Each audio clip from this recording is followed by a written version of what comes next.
La sixième planète était une planète 10 fois plus vaste. Elle était habitée par un vieux monsieur qui écrivait d'énormes livres. Tiens, voilà un explorateur, s'écria-t-il quand il aperçut le petit prince. Le petit prince s'assit sur la table et souffla un peu. Il avait déjà tant voyagé. D'où viens-tu lui dit le vieux monsieur. Quel est ce gros livre dit le petit prince. Que faites-vous ici. Je suis géographe, dit le vieux monsieur. Qu'est-ce qu'un géographe. C'est un savant qui connaît où se trouvent les mers, les fleuves, les villes, les montagnes et les déserts. Ça, c'est bien intéressant, dit le petit prince.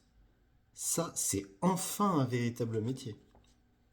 Et il jeta un coup d'œil autour de lui sur la planète du géographe. Il n'avait jamais vu encore une planète aussi majestueuse. Elle est bien belle, votre planète. Est-ce qu'il y a des océans. Je ne puis pas le savoir, dit le géographe. Ah, le petit prince était déçu.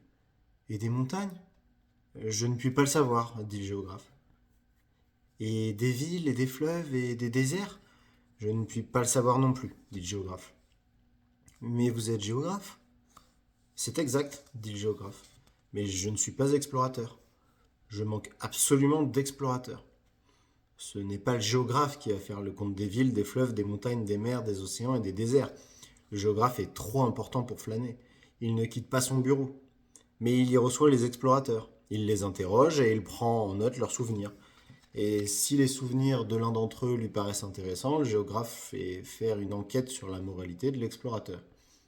Pourquoi ça. Parce qu'un explorateur qui mentirait entraînerait des catastrophes dans les livres de géographie. Et aussi un explorateur qui boirait trop. Pourquoi ça fit le petit prince. Parce que les ivrognes voient double. Alors le géographe noterait 2 montagnes là où il n'y en a qu'une. Je connais quelqu'un, dit le petit prince, qui serait mauvais explorateur. C'est possible. Donc, quand la moralité de l'explorateur paraît bonne, on fait une enquête sur sa découverte. On va voir. Non, c'est trop compliqué. Mais on exige de l'explorateur qu'il fournisse des preuves. S'il s'agit par exemple de la découverte d'une grosse montagne, on exige qu'il en rapporte des grosses pierres. Le géographe soudain s'émut. Mais toi, tu viens de loin, tu es explorateur. Tu vas me décrire ta planète. Et le géographe, ayant ouvert son registre, tailla son crayon.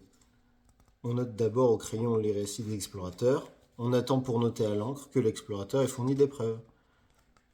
Alors interrogea le géographe. Oh, chez moi, dit le petit prince, ce n'est pas très intéressant, c'est tout petit. J'ai 3 volcans, 2 volcans en activité et un volcan éteint. Mais on ne sait jamais. On ne sait jamais, dit le géographe. J'ai aussi une fleur. Nous ne notons pas les fleurs, dit le géographe. Pourquoi ça. C'est le plus joli. Parce que les fleurs sont éphémères. Qu'est-ce que signifie éphémère. Les géographies, dit le géographe, sont les livres les plus sérieux de tous les livres. Elles ne se démodent jamais. Il est très rare qu'une montagne change de place. Il est très rare qu'un océan se vide de son eau. Nous écrivons des choses éternelles. Mais les volcans éteints peuvent se réveiller, interrompit le petit prince. Qu'est-ce que signifie éphémère. Que les volcans soient éteints ou soient éveillés, ça revient même pour nous autres, dit le géographe.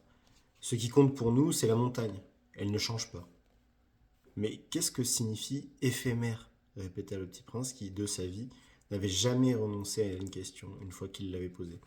Ça signifie qui est menacé de disparition prochaine. Ma fleur est menacée de disparition prochaine. Bien sûr. Ma fleur est éphémère, se dit le petit prince, et elle n'a que 4 épines pour se défendre contre le monde, et je l'ai laissée toute seule chez moi.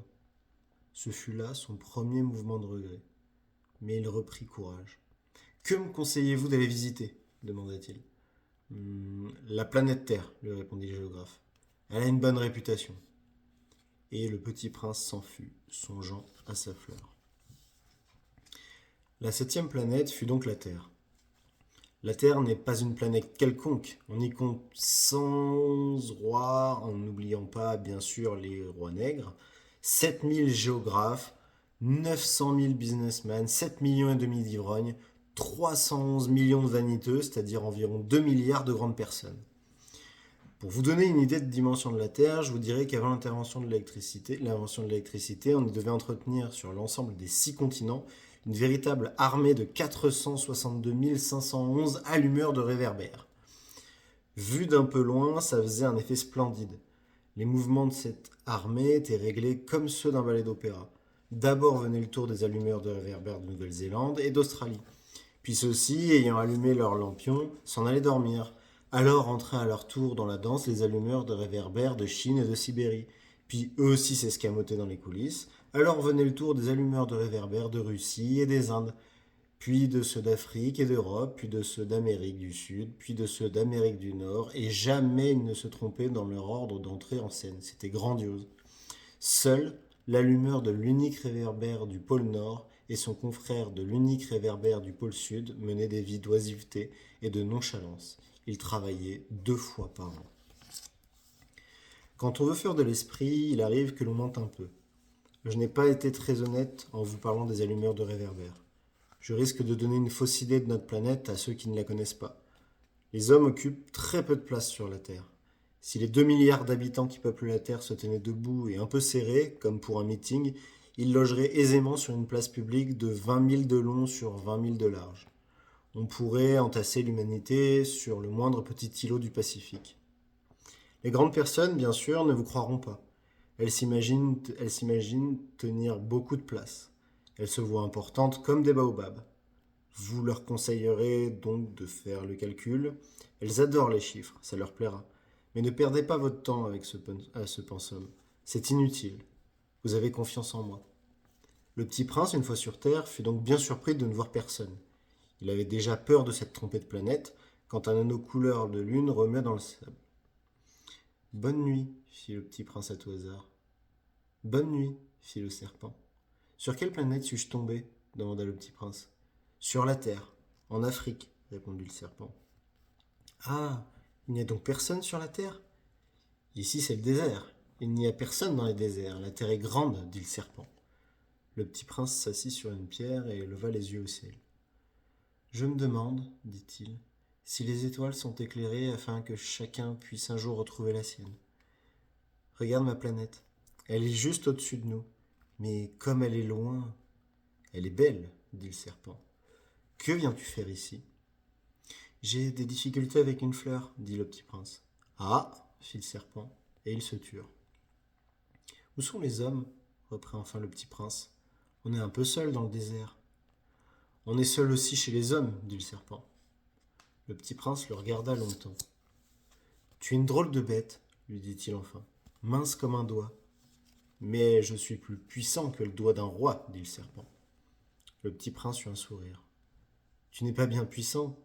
Tu n'as même pas de pattes, tu ne peux même pas voyager. Je puis t'emporter plus loin qu'un navire, dit le serpent. Il s'enroula autour de la cheville du petit prince comme un bracelet d'or. Celui que je touche, je le rends à la terre dont il est sorti, dit-il encore. Mais tu es pur et tu viens d'une étoile. Le petit prince ne répondit rien. Tu me fais pitié, toi, si faible sur cette terre de granit. Je puis t'aider un jour si tu regrettes trop ta planète. Je puis... Oh, j'ai très bien compris, fit le petit prince. Mais pourquoi parles-tu toujours par énigmes? Je les résous toutes, dit le serpent. Et ils se turent.